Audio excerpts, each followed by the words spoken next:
O livro dos Salmos, nós estamos já no capítulo 18, clamando a Deus que nos guie como orar, ou como aprender com os salmistas a orar. Salmo 18 nós não vamos ler inteiro, separei um trecho dele, que é do verso 7 ao verso 19. Então a terra se abalou e tremeu, e os fundamentos dos montes também se moveram e se abalaram, porque ele se indignou. Das suas narinas subiu fumaça, da sua boca saiu fogo devorador. Brasas ardentes saíram dele. Ele abaixou os céus e desceu. Havia trevas espessas debaixo de seus pés. Montou no querubim e voou. Se voou sobre as asas do vento. Fez das trevas seu retiro secreto. A escuridão das águas e as espessas nuvens do céu era o pavilhão que o cercava. Pelo resplendor da sua presença, as espessas nuvens se desfizeram em granizo e brasas de fogo. O Senhor trovejou nos céus, o Altíssimo fez soar sua voz, e houve granizo e brasas de fogo. Lançou suas flechas e os dispersou, multiplicou os raios e os aterrorizou. Então, Senhor, pela tua repreensão, ao sopro dos ventos das tuas narinas, foram vistos os leitos das águas, descobertos os fundamentos do mundo. Do alto ele estendeu o braço e me pegou. Tirou-me das águas profundas. Livrou-me do inimigo forte e dos que me odiavam, pois eram mais poderosos do que eu. Eles me surpreenderam no dia da minha calamidade, mas o Senhor foi meu amparo. Trouxe-me para um lugar amplo, livrou-me, porque se agradou de mim. É um salmo, mais uma vez, é um salmo de Davi. Só que nesse momento, Davi, ele toma de uma liberdade poética que está no livro dos Salmos, mas aqui é algo grande. Nós sabemos que esse texto ele aparece num outro livro da Bíblia e nós não temos uma ligação física do jeito que aparece aqui, um terremoto, né, a terra se abalou, alguma coisa assim. Nós não vemos esse tipo de coisa acontecendo na vida física de Davi. Então, ele está tomado de uma liberdade de poesia para explicar o momento da vida dele. Como isso se aplica a nós hoje? Como essa poesia é guia de oração? O que essa poesia significa? Por que o coração de Davi nesse momento se apresenta poeticamente? E que importância tem para nós isso? Pelo menos quando eu leio, eu penso muito na questão pessoal, né? Não parece ser o tipo de coisa que eu oraria em público, né? Seria o Deus que eu conheço. Por mais que eu pudesse falar para as pessoas dessa forma, mas é o Deus que eu conheço, que eu vivo com Ele, né? Então Ele, se ouve muito falando de eu e Ele, não é o nosso Deus. Porque quando Davi se apresenta em algumas situações, ele fala no nosso Deus, o Deus do povo de Israel. Mas aqui é muito eu e ele, é a sua boca, são os seus olhos, a sua atitude. Era eu e Deus no meu momento de aflição, não era nós e Deus. Então eu acredito que a linguagem poética tem muito disso, pelo menos da parte dele, de expressar um Deus muito pessoal. Não que ele criou, mas um Deus que ele viveu. É a oração que você faz no quarto fechado, no quarto secreto. Sim. Eu acho que é a intimidade, né? Então, esse texto vai aparecer em 2 Samuel 22 e em 2 Samuel 22 ele vai dizer que foi quando Davi se livrou dos seus inimigos, se livrou de Saul. E quando ele faz isso, ele escreve esse salmo. E eu acho que a questão da intimidade mesmo está ligada à forma poética. É a mesma coisa de quando você conhece muito bem uma pessoa e você tem diferentes nomes, você tem diferentes conversas com ele, você se lembra de coisas que aconteceram no passado, então você trata aquela pessoa de formas diferentes. Então, em vários salmos Davi vai dizer, o Senhor é rocha, o Senhor é salvador, o Senhor é isso. Por quê? Porque Davi conhece Deus de formas, por conta de coisas que aconteceram, de coisas que ele viveu, e por conta disso ele consegue traduzir esse sentimento de forma poética, chamando Deus de rocha, chamando Deus de libertador, chamando Deus de resgatador. Essa palavra que você usou agora, né? Ele traduz o sentimento. A tradução do sentimento. Ele está tentando achar palavras para algo que não tem palavras. É isso que você está querendo dizer? Que Davi está tentando achar palavras para aquilo que não há uma explicação racional para o sentimento dele, ele precisa fantasiar, é isso? Eu acho que nem em todos os casos, mas eu acho que assim, eu acho que para ele é muito, talvez seja muito fraco ele dizer: Deus, você é aquele que me livrou dos meus inimigos. Não, Deus, você é aquele que me deu força para brandir uma espada. Não, ele está falando: não, Deus, não é só isso que você é. Eu não consigo explicar o meu sentimento, eu consigo até explicar a ação, eu consigo explicar a situação que aconteceu. Agora, o que eu sinto, a forma como eu vejo, a ligação que eu tenho com você, eu não consigo explicar de uma forma natural, de uma forma... Eu acho que é vago demais eu narrar simplesmente o que aconteceu. Ele usou duas palavras que eu achei boas, né? Fraco e vago. A poesia torna mais forte a minha fala. Sim. Por quê? Olhando o que o Caleb falou, é como se ele estivesse amplificando. Ele cria uma imagem.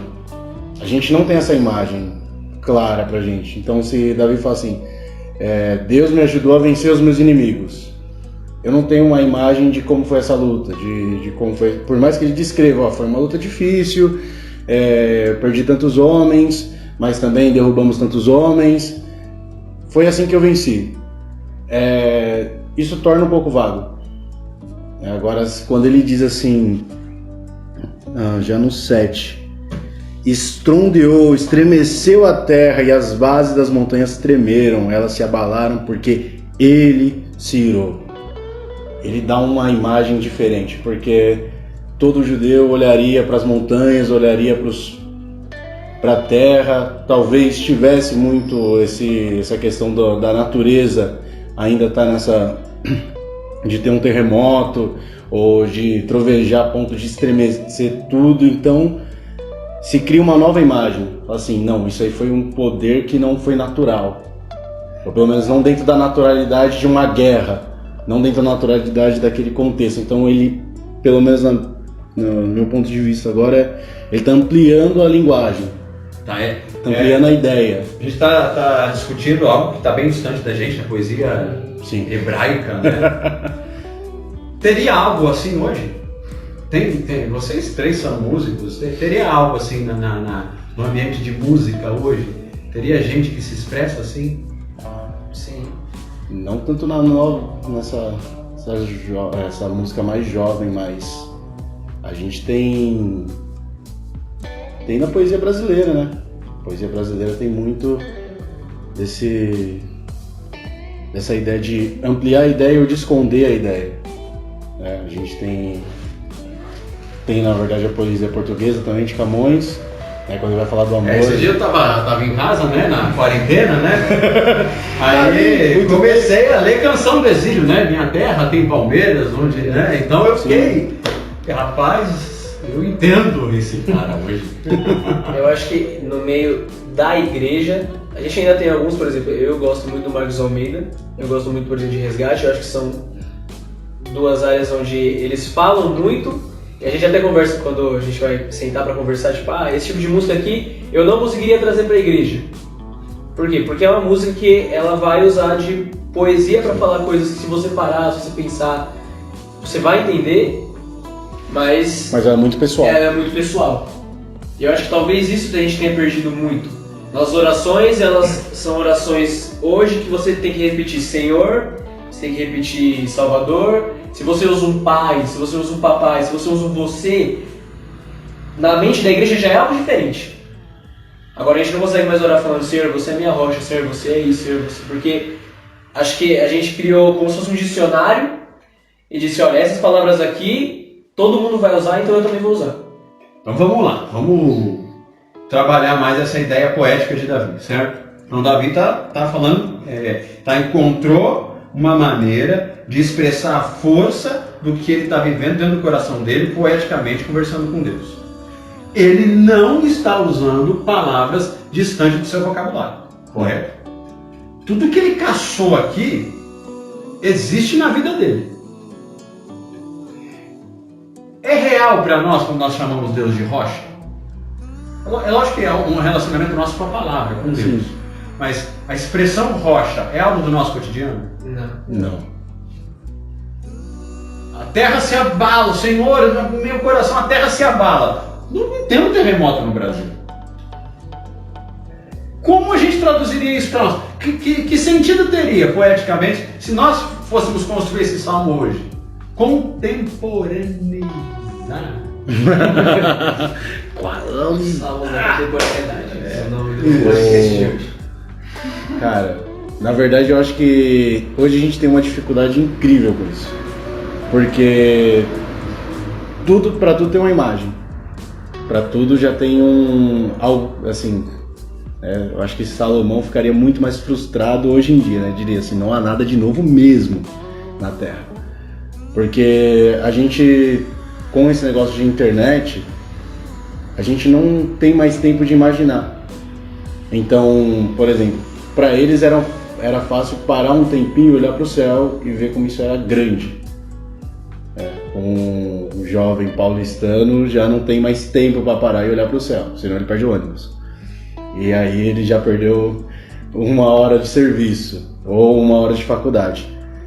Então, traduzir isso hoje, acho que é um desafio ainda. Numa das nossas conversas, o Washington falou sobre historicamente como os salmos, acho que foi a primeira conversa, historicamente como os salmos foram usados e guia. E agora eu penso, né, nessa questão poética, eu penso num louvor, Castelo Forte. Castelo Forte é uma poesia do contexto alemão, do contexto europeu. Nós não temos castelo aqui, né? A Sete Cruz ali tem um castelinho, né? Mas não é, mas aquilo, eu não lembro o autor, eu não sei se é Lutero? É atribuído a Lutero. Lutero está falando de algo que ele vê, né? E aquilo seria correto eu dizer assim, não há problema nenhum dizer, Senhor, tu és o meu prédio de 10 andares, entendeu? Você o Senhor é a praia de Copacabana para mim. Seria isso que está acontecendo nesse Eu penso que a gente começa, hoje em dia a gente vive um momento que a gente se distancia um pouco dessa proximidade com os salmos. Da mesma forma que a igreja primitiva ela tinha muita proximidade com isso, enquanto se estrutura uma igreja católica se torna um negócio distante, e aí depois da reforma protestante vai se tornar um negócio mais próximo do povo. Hoje em dia a gente vive um distanciamento de novos salmos. Então por isso que é tão difícil a gente conseguir fazer uma oração como essa de Davi. Poética. Porque a gente não tem exemplos. São poucos exemplos que a gente tem hoje em dia. A gente acaba vivendo uma impessoalidade, né, nas nossas orações. Então, eu acho que eu vou chamar meu Deus de 10 andares? Posso chamar meu Deus de Deus de 10 andares. Mas eu acho que sempre que a gente vai pensar em coisas assim, nossa cabeça começa a viajar em mas vai ser feio. Mas eu vou falar isso. Mas será que Deus vai se agradar do que eu estou falando? E perde esse sentido de não, Deus vai se agradar se for sincero. Deus vai se agradar se for desse jeito. Eu posso falar, Deus gritou para me salvar? Davi fala, olha, a voz do Senhor ressoou como um trovão. Esses dias a gente estava no culto de Santa Ceia, e no culto de Santa Ceia nós fazemos aquele momento, né? Vamos avaliar o nosso coração. E eu lembro que escapou, sabe aquela hora que escapa? Você fala assim, rapaz, não sei se cabia nesse contexto, mas eu falei, Senhor, passa o antivírus na tua igreja agora. Passa o antivírus agora na tua igreja. E eu subi no pouco quando ele já estava assim, antivírus, né? Como é que você pensou nisso? Eu dava no coração. Se eu faço isso, as pessoas vão dizer assim, puxa, uma pegada, pastor, foi uma pegada legal na oração. Mas não vão encarar como poesia. Mas era isso que Davi estava fazendo. Sim. O ato poético de Davi era simplesmente o ato de trazer algo que ele entendia, estava no meio da cabeça do povo, ia fazer o povo entender bem o agir de Deus e transformar aquilo numa conversa com o Senhor. É porque quando a gente olha poesia hoje, aí vai até que a poesia se tornou algo distante para a nossa geração. que não é algo tão presente assim a escrita no geral, né? Não só a poesia, a escrita no geral. Tem mais de 140 caracteres, ninguém lê, né? Então já é um fato. Então quando as pessoas acreditam, falam assim, não, vamos ser mais poéticos, se a gente dá uma instrução dessa, sejam mais poéticos, elas vão entender que seja mais abstrato, né? E não, para Davi, ele não estava sendo abstrato, ele não estava tipo juntando palavras e tentando encaixar aquilo num contexto estético, porque é assim que se pensa a poesia normalmente, numa estética. Ele estava tentando colocar um Deus grandioso em palavras. E aí, Senhor Deus e Davi me perdoem se eu falho na minha interpretação, mas Davi estava sendo um repentista. sim, eu ia falar justamente sobre isso.